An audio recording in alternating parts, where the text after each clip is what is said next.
Hi everyone, welcome. I'm Jingqi Yang from the National Engineering Research Center for Multimedia Software, School of Computer Science at Wuhan University. Today, I'm thrilled to share our CVPR 2025 paper, Cheb-GR, Rethinking K-nearest neighbor search in re-ranking for person identification.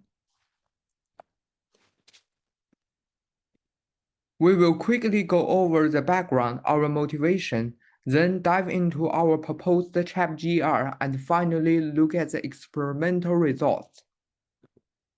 Traditional re-ranking methods like reciprocal re-ranking or ECN first select a set of neighboring images for each image in the set.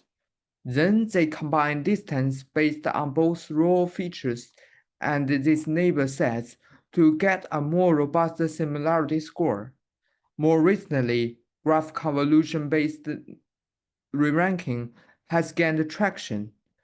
A k-nearest neighbor graph where nodes are images and edges are connect similar images is constructed. Then, graph convolution operations are used to leverage these connections, propagating information and refining the image features on this KNN graph. This brings us the core motivation behind Cheb-GR. A common thread is in many re-ranking methods, especially the powerful JSON-based ones, is their reliance on k-nearest neighbor search to find these similar images. But k-nearest neighbor search is computational intensive. For a dataset with n images, the time complexity of KNN is n squared log n. This is a significant bottleneck, especially for large-scale datasets, and it's quite challenging to parallelize efficiently on GPUs due to its essential sequential nature and irregular memory access patterns. So we propose Cheb-GR to tackle this. The main idea is to replace the costly k-nearest neighbor search with an adaptive neighbor search method guided by Chebyshev's theorem. This is a threshold-based approach to select neighbors. Instead of finding a fixed k-neighbors for each image I, we define an adaptive threshold. This threshold, as you can see in the formula, is calculated based on the mean and the standard deviation of the distance from image I to all other images in the dataset, along with a hyperparameter lambda. Chebyshev's theorem tells us that for any probability distribution, no more than 1 to lambda square of the values can be more than lambda standard deviation away from the mean. We use a variation of this focusing on the lower tail to prune out images that are likely dissimilar. This allows us to select potential positive neighbors efficiently without the need to perform a KN search. Once our adaptive threshold strategy G is constructed, the Cheb-GR pipelines looks like this, as visualized on the right. First, in graph construction, we calculate the initial adjacent matrix based on the Euclidean distance between all image features.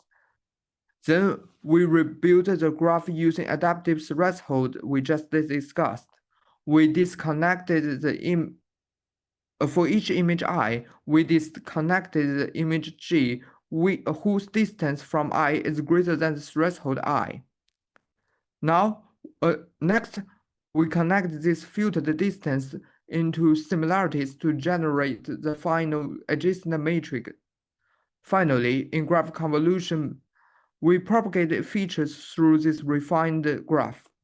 We use a simplified graph convolution operation without trainable weight matrix. This process helps to pull features of same identity images closer together. Now, Let's look at how Cheb-GR perform. We benchmark it against several state-of-the-art re-ranking methods on popular datasets, like Market 1501, Duke MTMC, and CUHK03.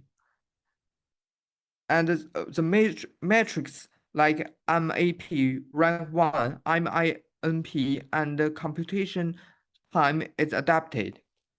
There are three key takeaways here. Cheb-GR has incredibly lower computation cost. On average, it's about 50 times faster than the widely used heuristic re-ranking. The second, despite the massive speedup, Cheb-GR achieves relative strong performance. We can see that our Cheb-GR surpass methods like QE and LBR and sometimes existing GCR, which also use graph convolutions but still relies on the slow KNN search.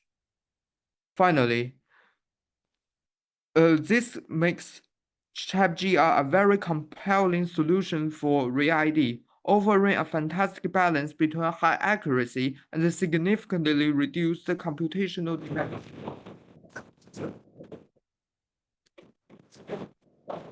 Also tested challenging cross-domain settings. When model is trained on one dataset like market 1505 and tested on another like Duke or CUHK03. As expected, cross-domain re-ranking is generally harder, and the performance gains from re-ranking are typically smaller compared to within-domain scenarios. However, Cheb-GR continues to achieve relative strong performance even there, and critically with the lowest computation cost. Interestingly, in these cross-domain cases, Cheb-GR often shows superior performance compared to GCR, suggesting our adaptive neighbor search might offer some robustness advantages faced with domain shifts. Finally, let's see the result of parameter analysis. First, let's look at lambda, which controls the stringency of our adaptive threshold. The top three plots show its effect. As lambda increases, performance metrics generally improve up to an optimal point after which they decline. This aligns with our theory a too small lambda doesn't filter enough noise, while too large lambda prunes away useful positive samples. So a balanced lambda is crucial. The bottom grid of plots shows the interplay of parameter t, number of graph convolution iterations, gamma, the temperature in the similarity conversions, and lambda. We can see that increasing t initially helped by smoothing feature, but too many iterations can lead to over-smoothing problem. And smaller gamma values can create a sharper similarity distribution, tend to perform better when lambda is small, as this focuses propagation on the most similar samples. Conversely, a larger gamma can be beneficial when lambda is large, as it allows features to spread more evenly among the selected neighbors. So careful co-tuning of T and gamma relative to lambda is important for optimal re-ranking. Thank you for listening.